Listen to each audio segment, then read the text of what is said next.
Hi everyone, welcome to today's Facebook Live, which is on the 5 steps to solve problems. So this is for you, basically, if you are living in this world and you regularly interact with other people, right? So these steps are used by marriage counselors, by negotiation lawyers.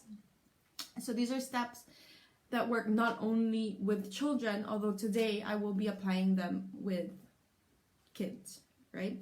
So I'm going to tell you the 5 steps, and then I'm going to go through each step one by one, and then I'll give you 2 examples of how I use them on the go. So the 5 steps are: 1, talk about your child's feelings and needs.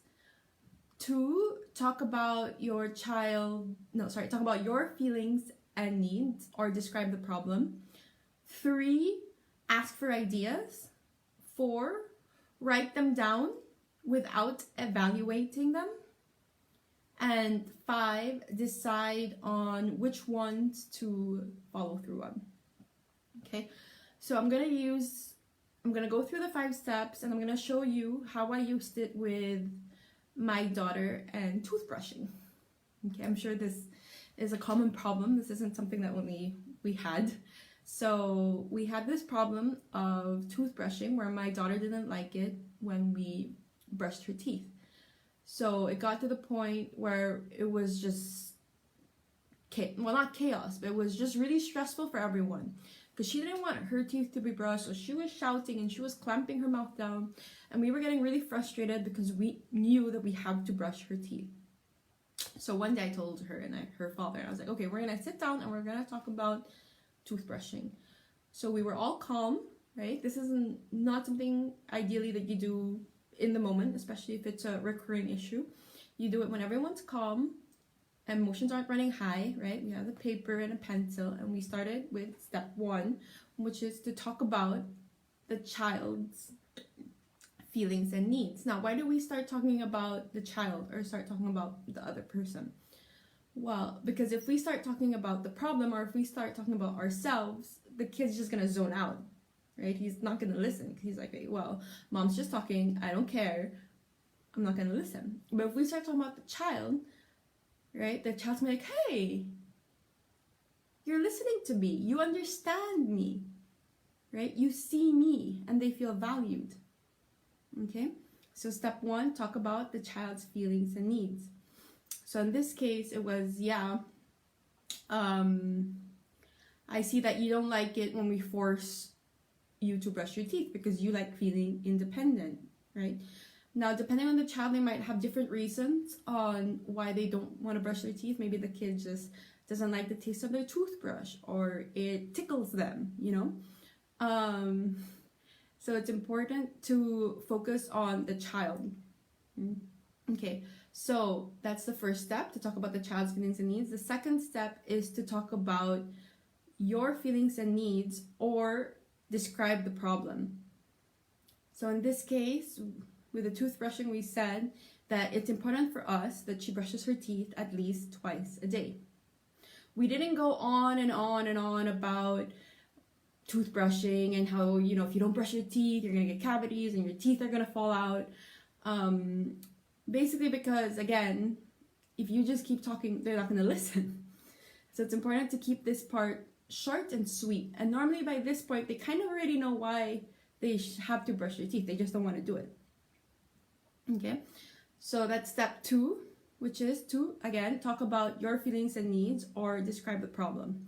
Now, the third step goes in hand with the 4th step, which is to ask for ideas and write them down without evaluating them, okay? Without judging them.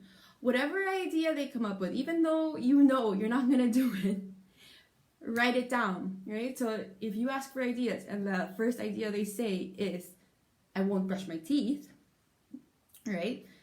Don't start going on about, we just said. Okay, breathe and write it down.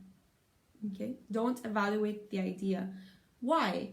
Well, because if you start telling them about why their idea is wrong, then they're going to stop giving you ideas, right? And they're also going to check out of the conversation. They're going to be like, well, if all of my ideas are so stupid, well, why am I here, right? Or why should I keep being part of this? Yeah, so write them down, write them all down without evaluating them, okay?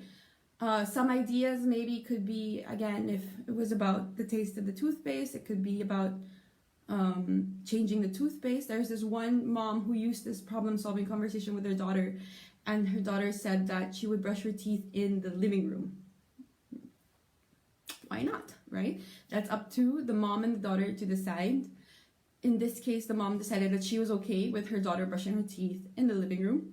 So that was what they ended up doing, which leads to the fifth step, which is decide which one or which ones, maybe you have several options, to follow through on. Now, when you get to this step, it's really important that you both decide, right? Because then if your kid feels that throughout this whole problem-solving conversation, he wasn't involved and that you weren't listening to him, when the time comes for you, well, for both of you to follow through on it, to act on it, he's not going to do it.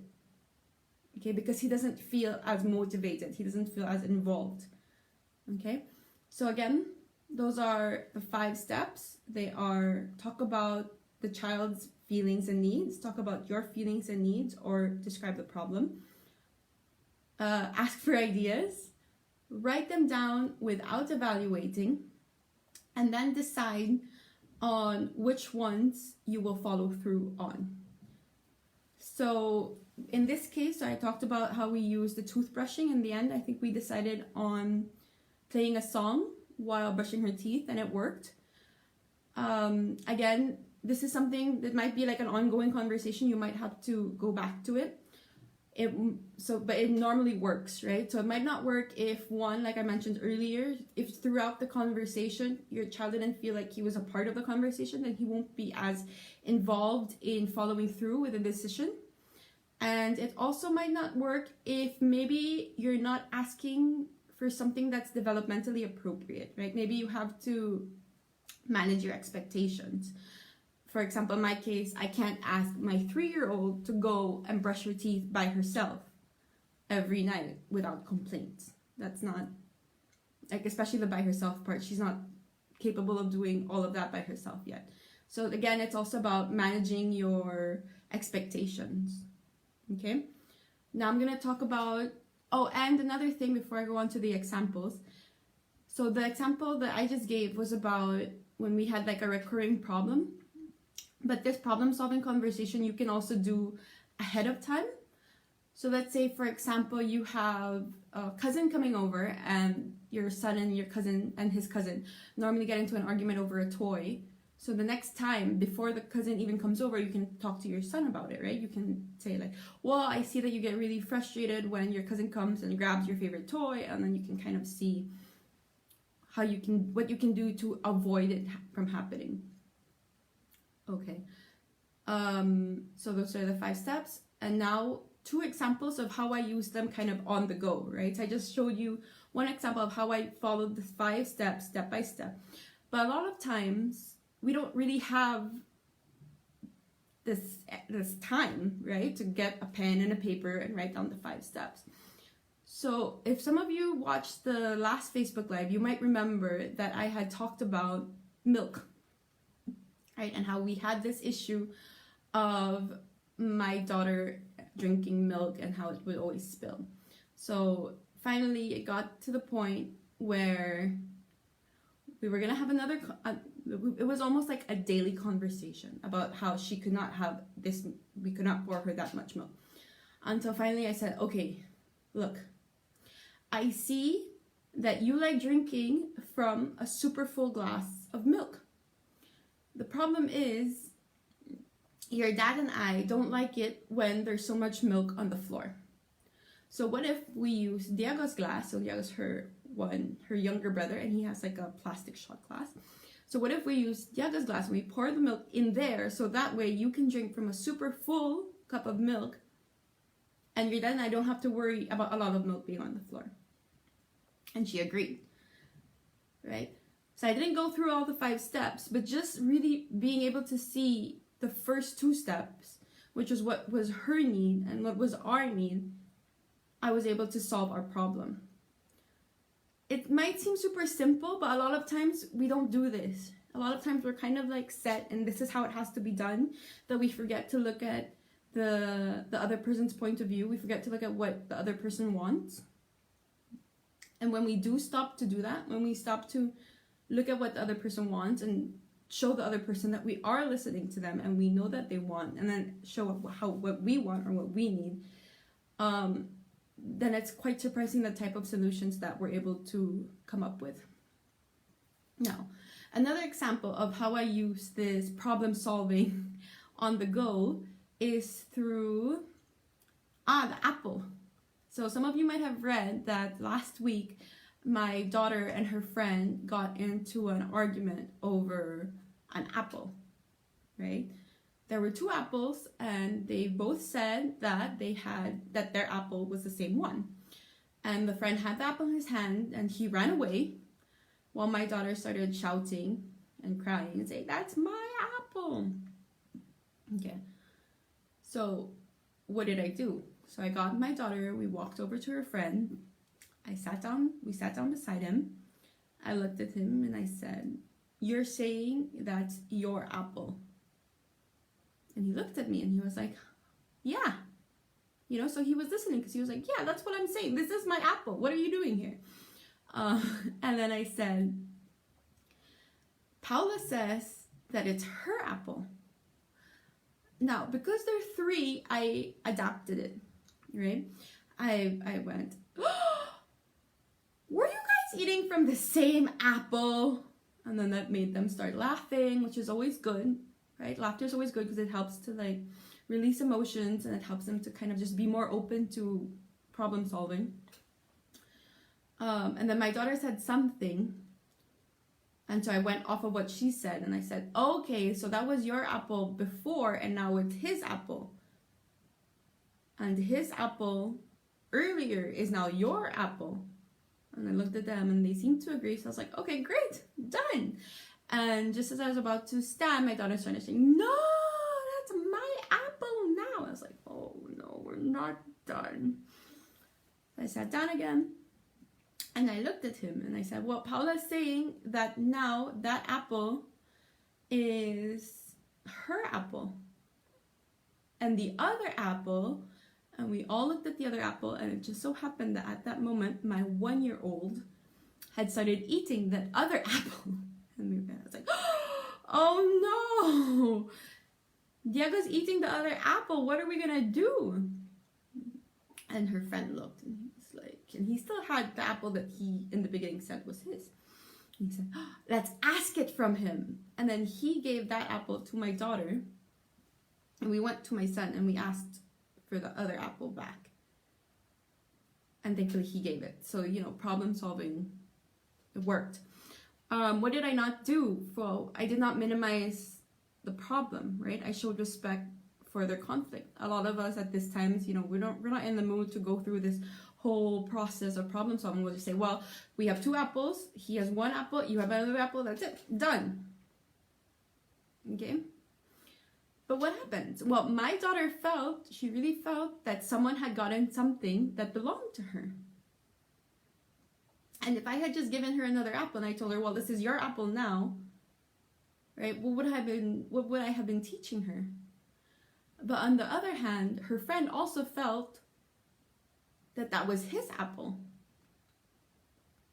And so by going through this problem-solving conversation, I was able to teach them a way that both of their feelings and their needs were heard, and they were able to come up with a solution together.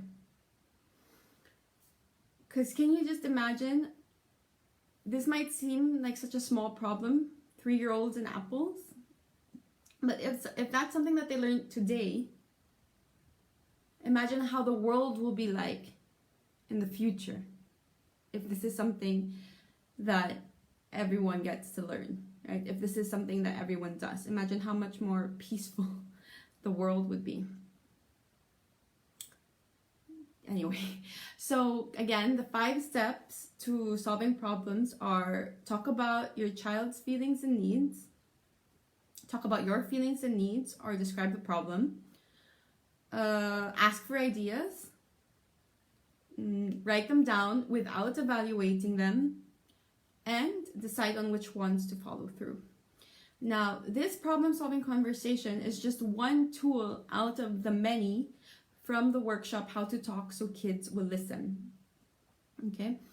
So if you like this and you want more effective and practical and simple tools on how to have a better relationship with your child, then sign up for the workshop. I have several happening. I have one in Spanish happening starting next week on Friday, and I have one in Spanish and one in English starting in February. If you want more information, just go to denisesuarez.com/workshop. Now, I know that some of you want to sign up for the workshop, but it's 7 sessions and you're like, well, can I just choose which topics interest me? For now, the answer is no. Okay, because while each session is focused on a different topic, the tools that we learn on each session are built upon the topics, the tools from the previous session. So today, for example, I went through the 5 steps for problem solving, but the first step, where we're just talking about your child's feelings and needs, I really come from the first session where we really go deep into that. So it's really important that you sign up for all 7. Okay. So yeah, that's it for today. Thank you to everyone who is listening. There's no more time for questions, but if you do have any questions about the steps, it doesn't have to be now. If you try to use the steps at home and it doesn't work, just send me a message or write it in the comments and I'll be more than happy to help you. So thank you for listening, and it's almost the weekend. Bye.